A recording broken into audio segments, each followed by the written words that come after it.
Welcome to Lifestyle Solopreneur, the community for entrepreneurs who put lifestyle first. Join your host Flavia Barris as she interviews successful lifestyle solopreneurs and shares ideas to help you find the perfect balance between lifestyle, business, and self.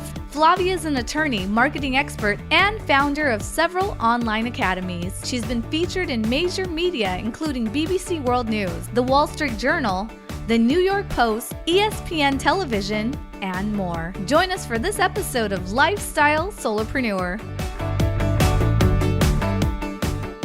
Hey, Lifestyle Solopreneurs. Today, I'm so excited to bring to the show Jason Javer. He is the managing partner at Vista Homes, which is out of Charlotte, North Carolina. He is only 32 years old, but he already leads a team of 8 to drive a $20 million revenue company. His development and construction firm has 60 units currently in production, and I'm sure many, many more in the future. Jason, welcome to the show.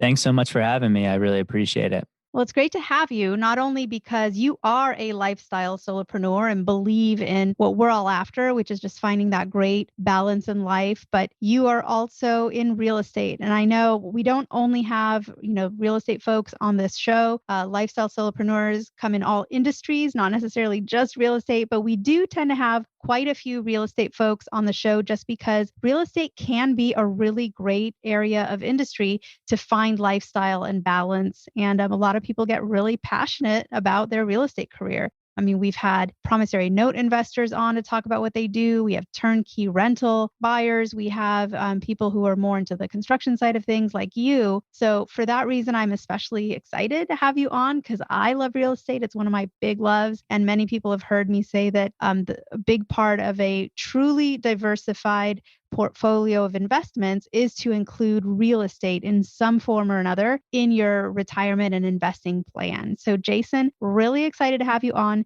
Tell us a little bit about sort of what you do day to day, like what your business is and what you're focused on in your career right now. Yeah, definitely. So Vista Homes is the company that I run here in Charlotte, North Carolina. And what we specialize in is called infill development and construction. So what we're doing is we're looking for sites within a few miles of kind of center city Charlotte that we can add density. So maybe we'll find a site and we can build a few houses on one piece of land. We'll also look for projects where we can maybe do duplexes or townhomes. We specialize in kind of like the middle of the market in both price point and in the size of our projects. So a typical project for us could be anywhere from 2 to 15 units. So it kind of makes us like, larger than your mom and pop builder developer, but smaller than your national regional companies. So we kind of have like a nice niche. And then we also have a nice niche in our price point of, roughly 400,000 to 800,000, which in the Charlotte market is kind of a little bit middle to upper middle price point. So those are kind of like the core competencies. What we try to do is take a really narrow and deep approach, which I think would be my advice. As you talk about your listeners that are interested in real estate, I think that's something that's led to some of our success is that we're very focused on what we do and we try to keep it as streamlined and as simple as possible by looking for similar types of projects. And so how did you end up where you are? How did you end up in the real estate world? I think some people are born into it. My father was a real estate developer. So as a little kid, I'd sit with my dad and I'd see him show me architect blueprints and talking about different projects and things that he was working on. So I'm sure that influenced me quite a bit in ending up being pretty involved in real estate. But for you, how did this come about and what was your journey to get to where you are? Yeah, so right out of college, I was living in Chicago working for a small private equity company that was investing in commercial real estate. So that was my first time where I really started to learn about real estate and about different deals. And around this time, it was 2011, 2012. It seemed like residential real estate was kind of at the bottom of the market based on the things that I was reading. And, I was young and had kind of, irrational confidence and just decided I was going to move to Charlotte and try to get into real estate. And then as I got going, I just realized how difficult it was. So I went and got a full-time job as a financial analyst for a consumer company down here, but never really gave up on the goal to eventually kind of have my own business and to be involved in real estate. So I was working the business kind of nights and weekends for several years before transitioning to working in it full time. But it was just kind of like as I got going and started reading about real estate, I just kind of fell in love with it. I know a lot of people read like Rich Dad Poor Dad. That was something that by Robert Kiyosaki that I read, and I was like, wow, this makes a lot of sense. I think that's when I started to learn a little bit of the financial side of real estate at that point. That's fascinating that you moved, you literally picked up like it's not easy to pack up a house, and all your Yeah. belongings and you went to Charlotte and you're like, I'm moving to Charlotte and I'm going to do real estate. And then you landed and you're like, wow, this is actually not as easy as, I was hoping. So you ended up getting kind of a day job. I call those bridge jobs. They're kind of your bridge from where you are to where you eventually will be and they pay the bills in the meantime. And I'm sure provide, great experience as well because you work as an analyst. I mean that having the numbers and being able to crunch those economics of a deal are very important in real estate. And so I'm sure that some of that experience plays into your success now. But I love that you moonlighted and you're like, I was doing it nights and weekends. Because I think a lot of people feel like they either have to leave a current job to go do something entrepreneurial. And some people are like, maybe I can kind of do it in my downtime or in nights and weekends. Maybe those few hours I have, maybe I can just like cancel my Netflix subscription and use that Yeah. time and repurpose it to work on my business. But for you, what would be some tips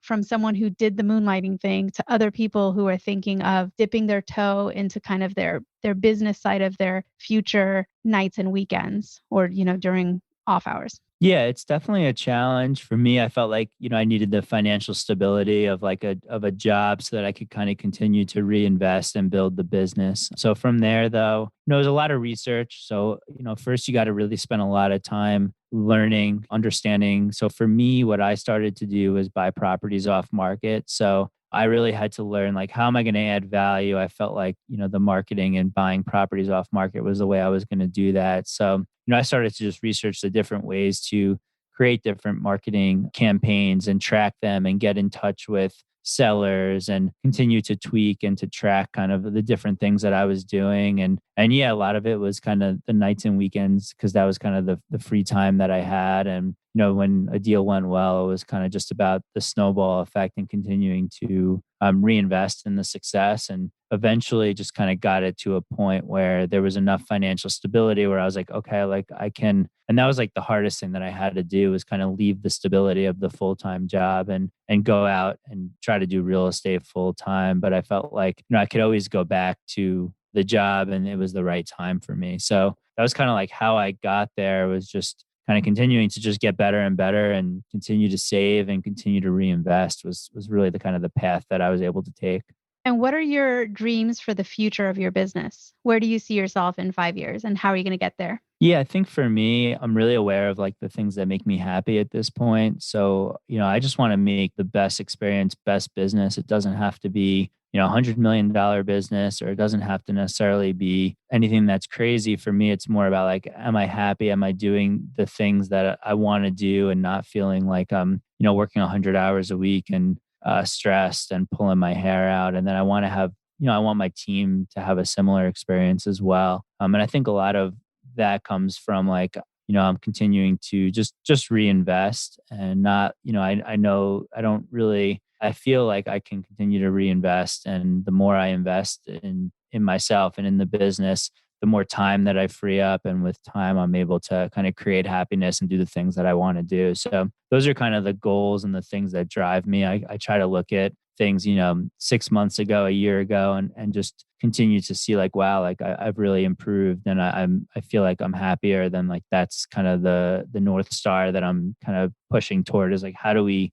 and I enjoy just getting better, just get better a little bit each day. And how do I just continue to kind of push toward that to ultimately kind of increase my happiness and help people around me as well. And do you think being a home builder is conducive to having a sort of lifestyle business? Or do you find that you're the anomaly and most home builders are stressed out of their minds working, 100-hour week? I think that we are the anomaly a little bit because I just have always taken the approach of working on the business and not working in the business. So, I think it's really important as an entrepreneur, solopreneur, that you're kind of building processes and systems around what you feel like your core competency is. So, right now I'm focusing a lot on building processes and systems around, our sales and construction team and the process in general. But, when I was first getting started and we were doing mailing campaigns, I created processes and systems where, we would outsource to people overseas to do some of the menial tasks. So it was always like a series of kind of firing myself from different tasks and, hiring other people, whether it be full-time employees with full benefits like we have now or outsourced help. So I was always really focused on creating processes and systems so that I can continue to work on my business and really like continue to improve the return on investment of my time. I think that that's like a really important place where a lot of business owners or, entrepreneurs can make a mistake is that, we've been taught to kind of like always fill your schedule. Like you go to school, you study, like you're filling your schedule, filling your schedule. But I think when you become an entrepreneur and a business owner, you have to try to really increase the return on investment of your time. And the best way to do that is through processes and systems and just having like a really good foundation for your business. And share with us some of that, either software or apps or even just techniques that you find really help you with that sort of freeing up of your time just so you can stick to your core competencies.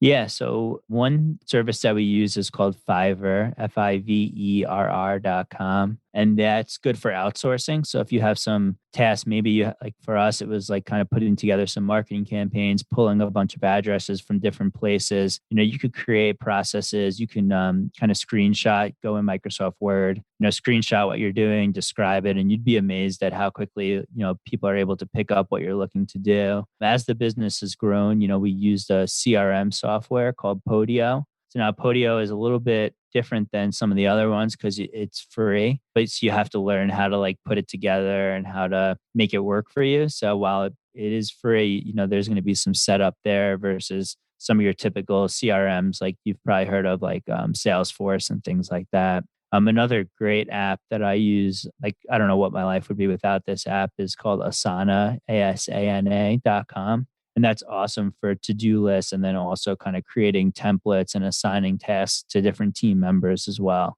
So I'd say like those are kind of some of the key apps and techniques that I use to, again, try to like increase the return on investment of my time so that I'm not stuck doing too many day-to-day tasks and that I can continue to work on the business. And then by doing that, kind of creating the lifestyle that I'm looking for.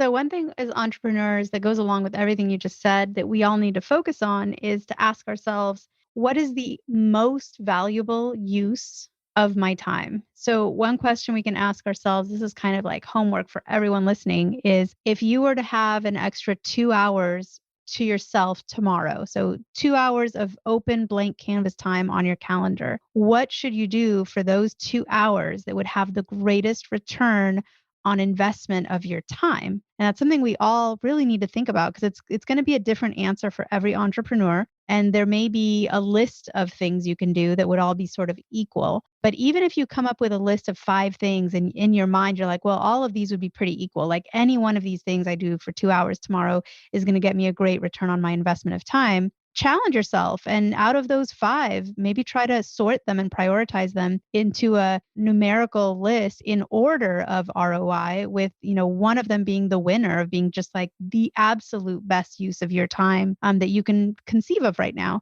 And I don't know, Jason, if you've ever done that exercise or if that's something that you don't need to really think about too hard because the answer is obvious to you. But if you had an extra 2 hours tomorrow during working hours, during your like most productive time of day, because we all have like the time of day that works best for us. And you were to say to yourself, what am I going to do for these 2 hours? What do you think would be the best use of your time as far as return on investment? Yeah, that's actually like been a guiding principle of how I've tried to approach the business. One of the books I read was called The One Thing. And really what that talks about is exactly what you're saying. Like, what's that one thing that if you can do it really well, you're going to see the best results in your business. And for me, without a doubt, it's finding land opportunities, finding opportunities to do new projects. So I know the steps that I need to take, and it is centered around kind of making sure I'm getting in touch with motivated sellers, essentially, and maybe different agents and different people that are, bringing us opportunities as well. And I think to your point, the key thing is when you're growing a business or creating a lifestyle is the more hours and time that I could spend on that, the better I'm going to be. I know that. So I need to like not lose sight of it And then also make sure, like, again, these processes and systems allow me to have more and more time to do that one thing that's I know is the most important piece of the business.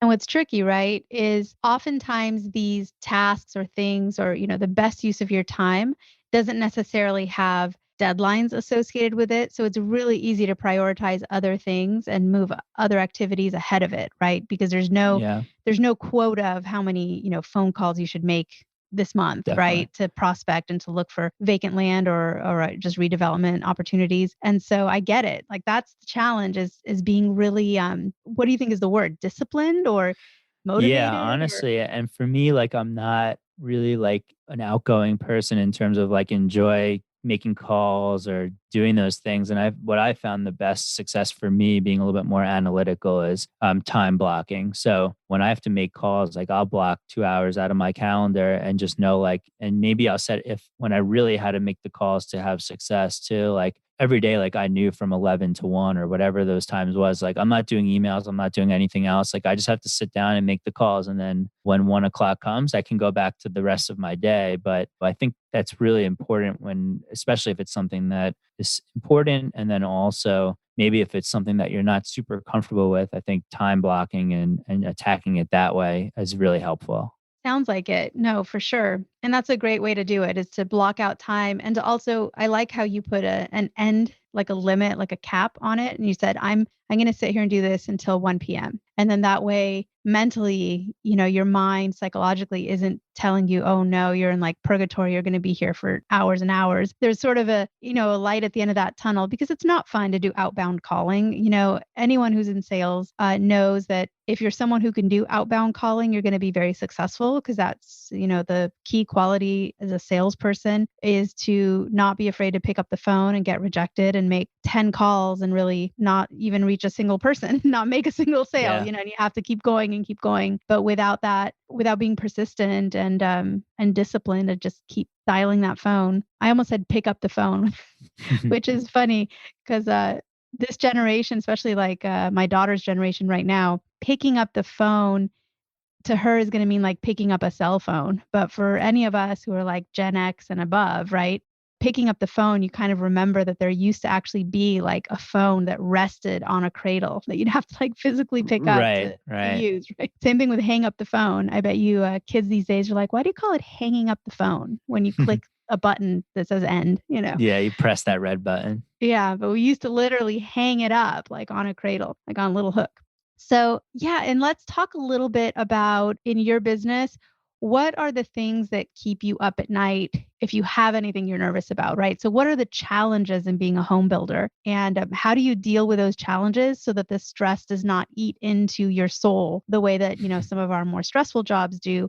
How do you keep being a home builder from being that kind of stress? That's an awesome question. So I think from being a home builder, that it's a very competitive, tough industry. I mean, we're dealing with right now, labor is really tough to get consistent labor. There's material shortages, lumber costs are skyrocketing, and then you have to try to keep buyers happy while all trying to get a pro forma to work in an ultra competitive market where there's a lot of people fighting over the same land that we're looking for. But for me, the way that I try to limit stress is just trying to kind of like reinvest, have financial reserves, continue to try to improve, try to keep things in perspective. It's probably something that is one of my weaknesses is dealing with stress. So for me, like I feel like I have to take like an even more of like an analytical targeted approach to savings and reducing stress and then understanding why something's stressing me out. Maybe it's a type of project that's giving me that anxiety and maybe that means that it's not the right project to do in the future. So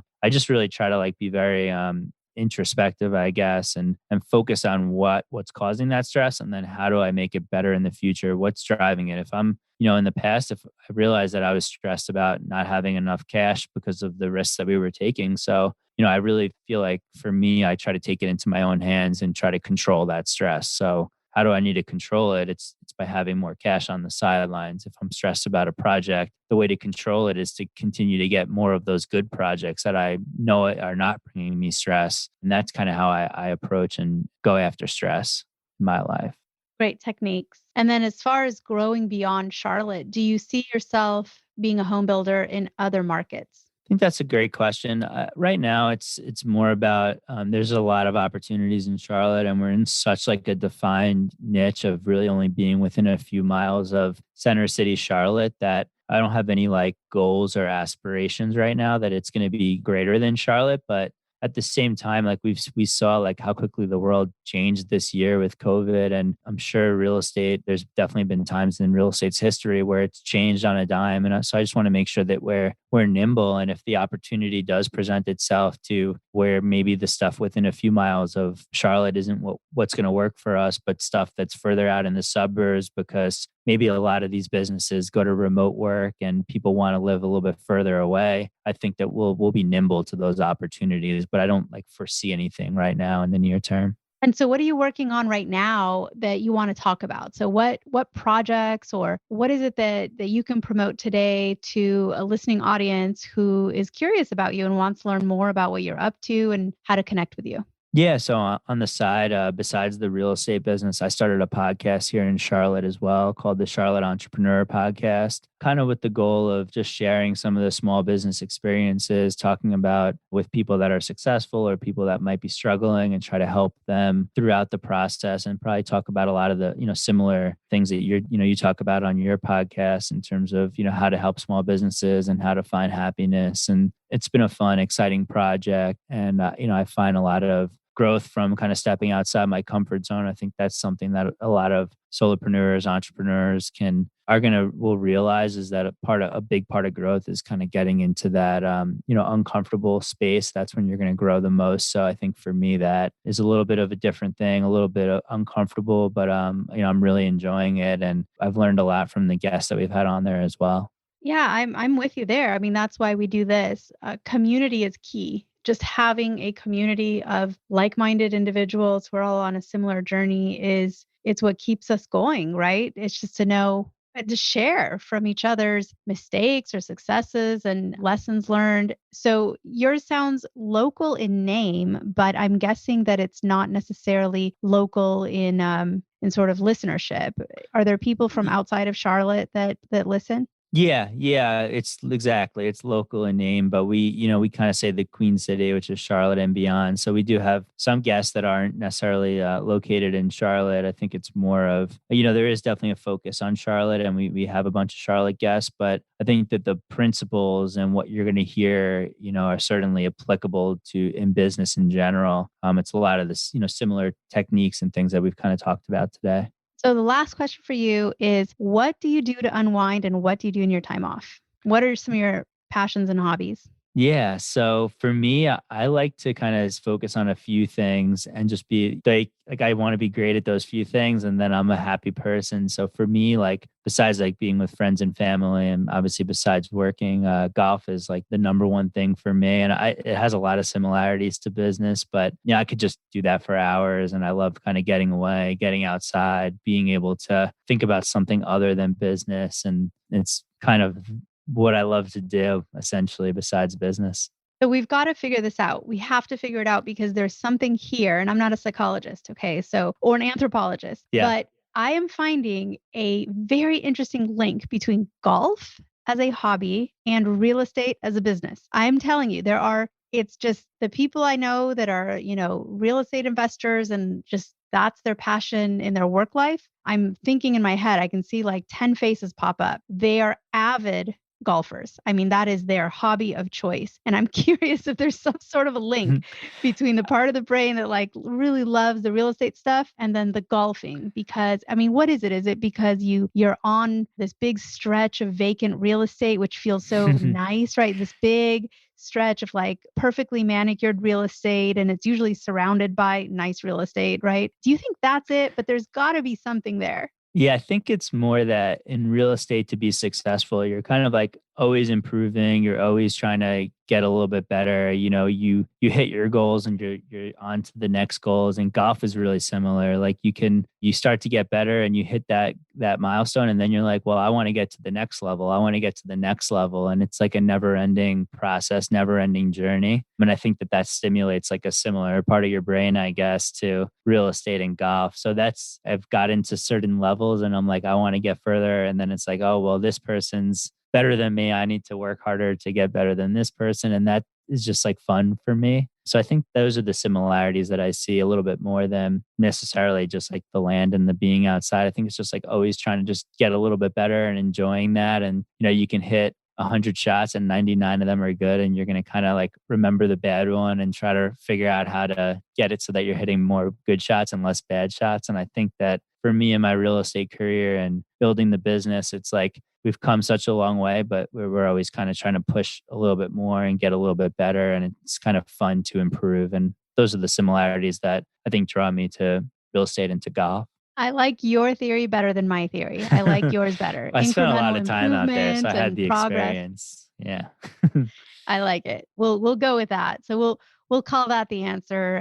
Again, we're not psychologists or anthropologists, but let's call that the answer. And you should probably start a real estate golf club in Charlotte. That would be my idea for you if you haven't already. That's an awesome idea. That would be a nice a group of just sort of, and you could open it up to people who are into real estate, but not necessarily golfers who want to get into golf. And that way they can have kind of golf mentors that are already in their line of work and, have other similarities in the real estate field. So that would be an idea for you, but I know you don't have a ton of time that you'd want to devote to starting a new project quite yet. Yeah, a little busy, but I can always find a little bit of time to have an excuse to play a little bit of golf. So I do love that idea. I know no one would have to twist your arm too hard to start a real estate investment golf club, right? As long as I could consider it work, I think we're in a good spot. I think you may even be able to write off the golf. I don't know. Talk to your tax professional. I love it. So thank you, Jason, for being on today. So great to talk to you. You bring a lot to the table.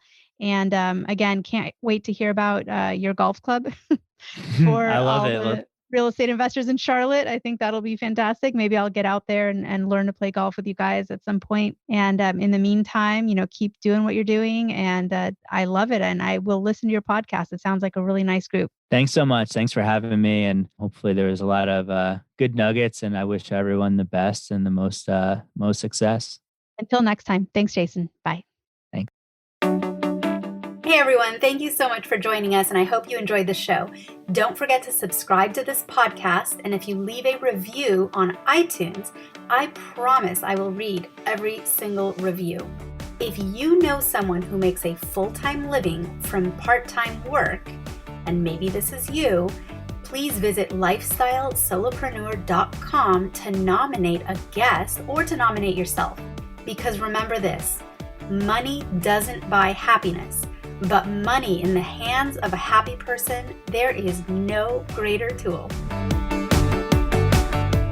Today's episode was brought to you by the Get Shift Done program. It's a lifestyle-changing online class to help you define your business and lifestyle ambitions and to set goals in a way you've never experienced before. This class will 10x your daily productivity with methods that will blow your mind.